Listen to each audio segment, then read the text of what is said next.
Um, quick outline of everything that we're doing. We basically have a bit of game theory, a bit of what are the different kinds of lending protocols, as well as how we use Chainlink and Gnosis safes to do everything, and how we're going to make it way stronger later as a communication path for our DAO to kind of be more decentralized.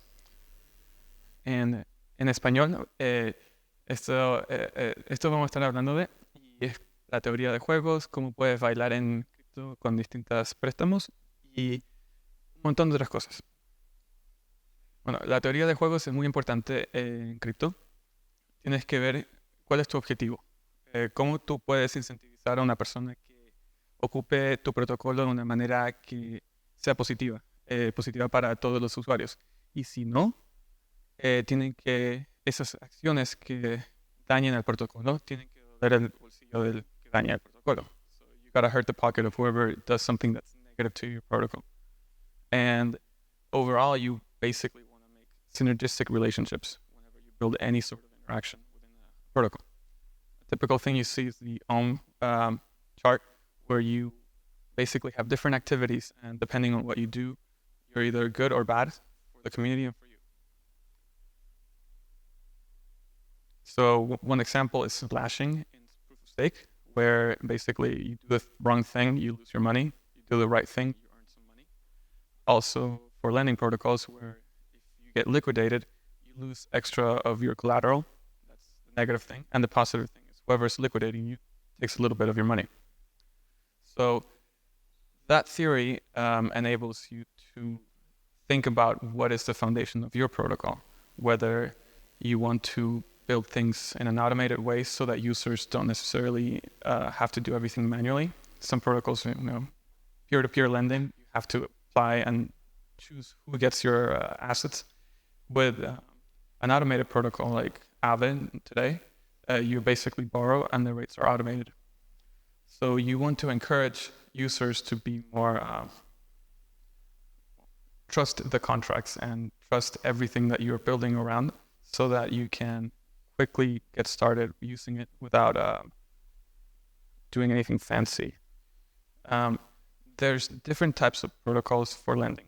Now you go from liquidity to the loans, and some of them are over collateralized, some of them are synthetic, and others are isolated. Some of the synthetic ones will be synthetics, or GMX, or gains, where basically you take a position but you don't take full possession of the assets. I believe we don't run through each one individually, but overall, basically, when you borrow, you either take assets and you have USDC, for example, on Aave, you borrow ETH, you have that ETH, and you can hold it, you can trade it, you can stake it, you can do whatever you want with it. Or you can leverage it on gains or GMX, where you don't necessarily have access to that ETH that you took a position of, but you get access to the gains when you close that position. Now, when you go into cross-chain, cuando uno va al mundo de distintas cadenas, uno puede ver que el protocolo cambia. O sea, tienes distintas maneras de ejecutar acciones. On Aave, for example, you have different deployments. Tienes distintas aplicaciones en distintas cadenas que son independientes de cada una, pero igual pueden interactuar juntas porque USDC es USDC en Polygon o Avalanche o Optimism. Para otros protocolos, in other protocols, you have more cross-chain.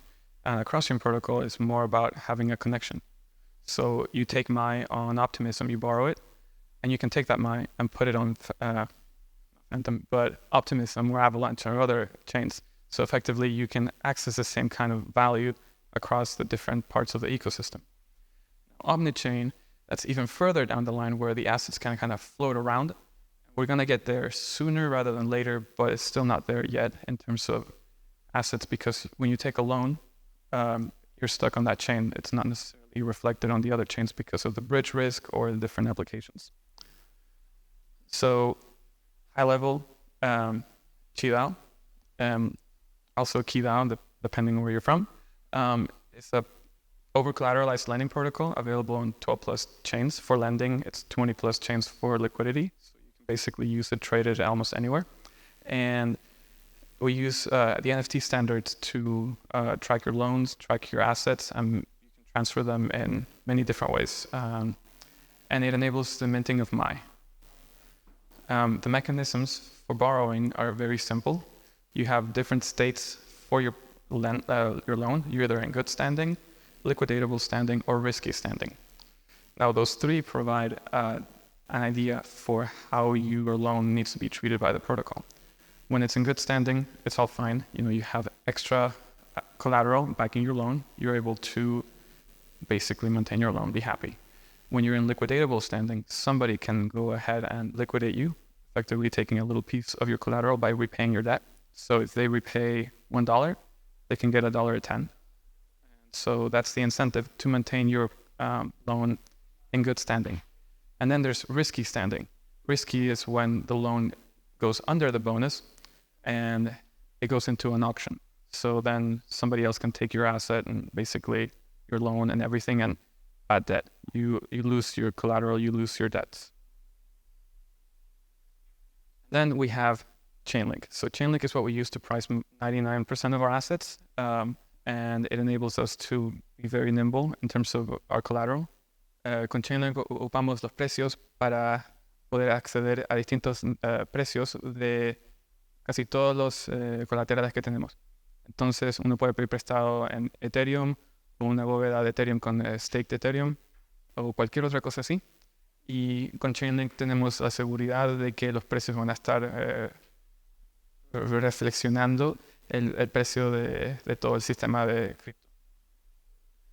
Entonces, ¿quién dijo que MAI era tal vez en inglés? Hay otras cosas que puede ser. En MAI, en cripto ahora tiene distintos niveles. Nivel 1 sería cuando MAI existe, que uno puede intercambiarlo. El segundo nivel sería Vault Lending y la generación de MAI. Y el tercero es el módulo de gobernanza. Entonces así uno puede crecer un protocolo de a poco para entrar en distintas cadenas de una manera segura. Entonces nosotros partimos en Polygon, de ahí nos fuimos a Phantom, después a Avalanche y a Optimism. Y en cada una empezamos a crecer de a poco, partiendo con MAI, de ahí con las bóvedas y de ahí con el módulo de gobernanza, que eso nos ayuda a poder crear un protocolo que sea últimamente cross-chain, donde todo el mundo puede ocuparlo en la cadena que quiera. O sea, ahora que sale base chain, vamos a estar ahí. Una de las cosas más importantes que hicimos fue Canonical Token Bridging. O sea, que uno puede ocupar el mismo MAI de una cadena a otra sin tener que preocuparse de que este MAI fue minteado en Polygon, ahora tengo que retornarlo a Polygon, no lo puedo ocupar ahora en Optimism para repagar un préstamo. Entonces yo puedo convertir mis préstamos de un lado a otro, yo puedo pedir un préstamo en Ethereum, moverlo a Arbitrum y funciona igual.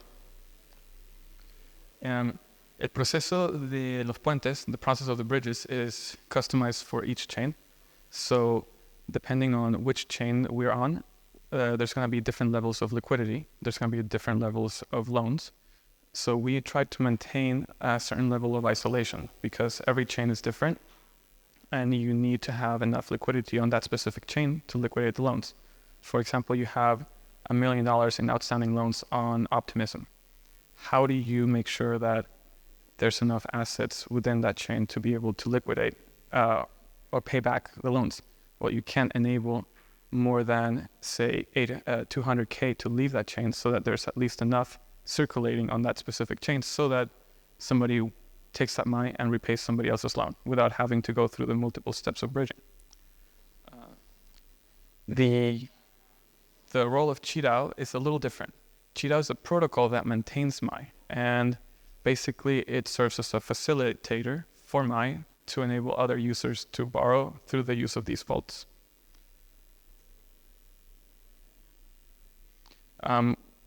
Pretty decentralized in terms of governance. Users vote using community signals and the multi-sig act.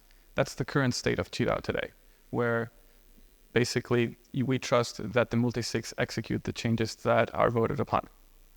Now, that is done through multi-sigs.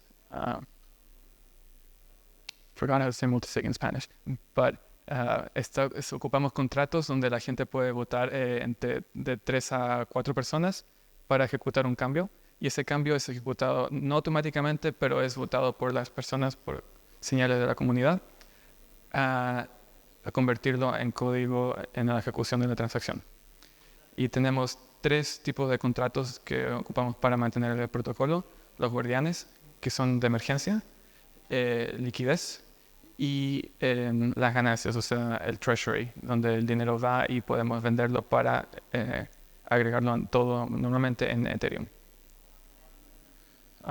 Node Safes, que es lo que estamos ocupando en todas partes, tiene distintos pedazos. Uno de los más importantes que vamos a hablar hoy día de es los módulos. We're going to talk about the modules. The modules are the piece that makes these safes very interesting because you can upgrade them, you can change them, and you can make them do things that they're not usually doing. So you can enable different features that aren't usually available without fully changing the nature of your protocol. You don't have to add another contract that does something. You can just add a module and it will fully change how the multisig interacts. So that's where we bring in CCIP. And CCIP is the Chainlink's, the cross-chain interoperability protocol, where you can send messages between different chains and you can do things. And these things can be anything. You can send a token transfer or you can send a message. Chainlink has their own system, which is very similar to their oracles. And these oracles follow their ARM. So it's called, leave it somewhere here, the active risk management. Now there's other ways to integrate the CCIP. We don't have to necessarily go into those, but you can basically send messages the same way that the oracles provide the pricing. So we are already using Chainlink on one side, so using Chainlink on the governance side is not necessarily a bigger risk because it uses the same network. Nosotros ocupamos Chainlink, como había mencionado antes, pero ahora que agregaron la manera de mandar mensajes entre cadenas, es el mismo sistema, el mismo número de computadoras y todas esas computadoras van a ejecutar el mismo código. Entonces no es agregar un riesgo más grande para el protocolo. Chainlink has a bunch of different security considerations and design principles. And yeah, they're cool. You can read them, you can see those later, but overall, basically the same security assumptions that we have with Chainlink in terms of how they collect the data, how they publish the data, and how they manage their contracts. They got many use cases. Now, back to QiDao and what we're building. So you can do many different things. For example, single chain governance. You can have a single chain to execute all the changes for all your other deployments. That enables you to, well, be more free. You don't have to have 30, 40 different multisigs across all the chains that you're on just to maintain your protocol. You have one on Ethereum and you just control it through CCIP, for example. Now you can also do something fancier, which is multi-chain governance, where you take the same deployment and you have the deployments stuck to each other. So you can potentially have Polygon tell Ethereum what to do, or Polygon and Optimism tell Ethereum what to do, and you can have kind of a system of countries that vote to each other. In the future, at least for us, we're going to be relegating the multisigs to be emergency DAOs and enable the community to just vote directly with the token. That way, it's a system that is more resilient, and it enables us to execute things without needing a team of people to vote and sign. Other things that we're planning to do with Chainlink will be like a ferry style system. So Chainlink, they charge hefty amounts to transfer, so you can really just move $1 worth of assets without eating up a lot of fees. But we can potentially build a system where you aggregate the 24 hours worth of transactions that happen for one day and transfer them once a day for free for users. So you can enable a lot of cool other things that make the using of for example, or your token a reality. In terms of code, I know this is a workshop, so I was figured, como es una workshop, yo pensé que sería mejor mostrarles un diagrama del sistema que acabamos de crear. Tenemos código y todo si lo quieren leer, pero la idea es bien simple. Uno tiene un safe y un contrato que puede ejecutar proposiciones y esas proposiciones solamente pueden ser ejecutadas por una persona de que ha sido aceptada como proposer. Entonces, con esas dos cosas, uno puede ahora decirle a Chainlink que mande un mensaje al safe y ejecute ese mensaje después de un delay. O sea, puede ser un delay de una semana, 2 semanas. Aave ocupa una semana cuando manda mensajes de Ethereum y Polygon. Uno puede hacerlo 1 o 2 semanas y después de esas 2 semanas se ejecuta automáticamente. Cuando digo que se ejecute automáticamente implica de que cualquier persona puede ejecutarlo. So now you have a system that's super simple that enables people to send messages, execute transactions without basically waiting for the multisigs to have to sign. The process is very simple. It's like maybe 200 lines of code for managing the entire system, thanks to like how Chainlink does their message sending. And that's where you have basically you create the execution and you wait a week and it does everything for you. And the Chainlink part is even shorter, where basically you just get this message, and we decided to put 3 things in that message that Chainlink sends, and suddenly you can create an execution based on that.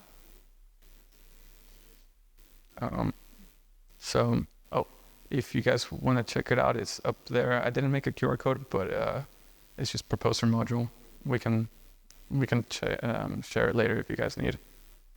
Again, I'm Pablo the Penguin, or Penguino, and I work at My Finance. You can check us out online.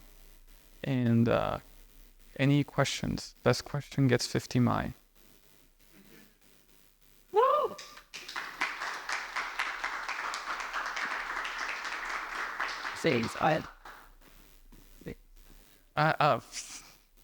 La mejor pregunta recibe 50 Mai.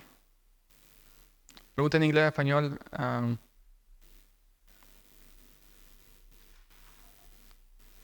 Why milk?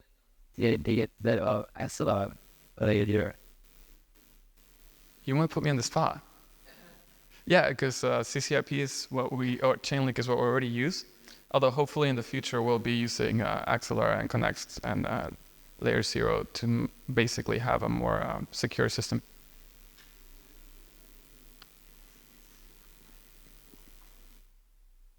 Okay, cool. Well, thank you.